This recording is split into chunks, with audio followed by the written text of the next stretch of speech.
खाली पडलं आणि नेमकं ते पायस खाली उपासनेला बसलेल्या अंजनीच्या हातामध्ये पडलं. अंजनीला वाटलं परमेश्वरांना प्रसाद दिला म्हणून हातात पडलेला तो प्रसाद अंजनीने पटकन प्राशन केला आणि त्या प्रसादाला अंजनी सुद्धा गर्भवती राहिली. ज्यावेळेला अयोध्येमध्ये हे 4 पुत्र जन्माला आले त्याच वेळेला अंजनीनं सुद्धा एका पुत्राला जन्म दिला. तो पुत्र म्हणजे वीर हनुमान होते, लक्षात ठेवा. आणि त्यामुळे या हनुमानाला वायुसूक्त असं सुद्धा म्हटलं जातं किंवा त्याला आपण मारुती असं आपण म्हणतो. वाऱ्याबरोबर उडत आलेला पायस आलेला प्रसाद अंजनीच्या हातात पडला. तो प्राशन केल्यानंतर अंजनीनं या हनुमंताला जन्म दिला म्हणून त्याला मारुती किंवा वायुपुत्र असं सुद्धा म्हणतात. याच हनुमंताला केसरी नंदन, कारण केसरी त्याचे वडील, अंजनी सुद्धा अंजनी त्याची आई, वायुपुत्र म्हणतात, बजरंग म्हटलं जातं, हनुमंत, असे अनेक नावं या हनुमंताची आहेत.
ठरवण्यात आला आणि त्या दिवशी प्रभू रामचंद्रांना सिंहासनावर बसवण्यात आलं. प्रभू रामचंद्रांवर गंगेसह अतिशय पवित्र अशा असलेल्या नद्यांचं जलसिंचन करण्यात आलं आणि त्यानंतर प्रभू रामचंद्रांच्या मस्तकी राजाचा मुकुट चढविण्यात आला. तेव्हा असं म्हणावं वाटतं, रामाय रामभद्राय रामचंद्राय वेधसे रघुनाथाय नाथाय बोलो सियावर रामचंद्र की जय, सियावर रामचंद्र की जय. श्रीराम राम रघुनंदन राम राम श्रीराम राम भरतात्मज राम राम श्रीरामचंद्र चरण शरण प्रपद्ये. आणि याही पुढे भक्त असं म्हणतात, माता रामो माता रामचंद्रा. रामाचं उत्तम वर्णन या रामाक्षेमध्ये केले म्हणून मगाशी मी तुम्हाला म्हटलं रामाचा अत्यंत प्रभावी स्तोत्र आहे, विजयकौशिक जोशीने रचलेलं. आणि त्यामुळे आता सुद्धा या मंदिरामध्ये प्रभू रामचंद्रांचे आगमन झाले, रामराज्याभिषेक झाला. एवढा आनंद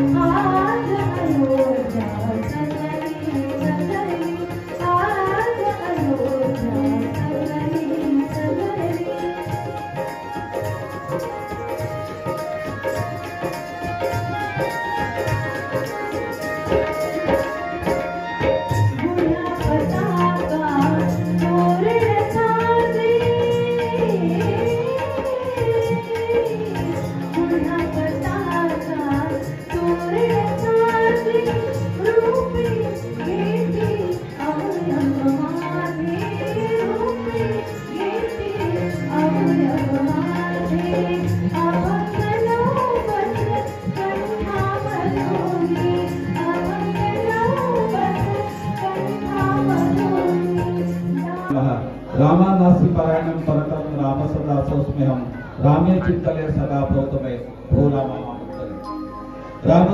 रामेति रमे रामे मनोरमे सहस्रनाम तत्तुल्यम राम नाम वरानने. याचा अर्थ श्रीराम राम राम असा त्रिवार आपण जर नामोच्चार केला तर आपल्या मनाला खूपच आनंद देणारा श्रीराम. आणि या श्रीरामामध्ये आपण रममान होतो. श्रीरामाचं हे नाव विष्णूच्या सहस्रनामाच्या बरोबरीनं आहे, म्हणून आपल्या जीवनरूपी नौकेला प्रभू रामचंद्रांचं राम हे नाव तारणार आहे. म्हणून सातत्यानं प्रभू रामचंद्रांची सेवा करणं, त्यांची पूजा करणं हे सुद्धा एक अत्यंत महत्वाचं आहे.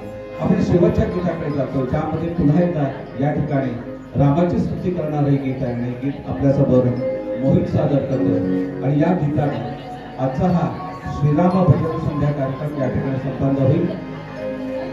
त्यानंतर प्रभू रामचंद्र या ठिकाणी सिंहासनावर आरूढ झालेले आहेत.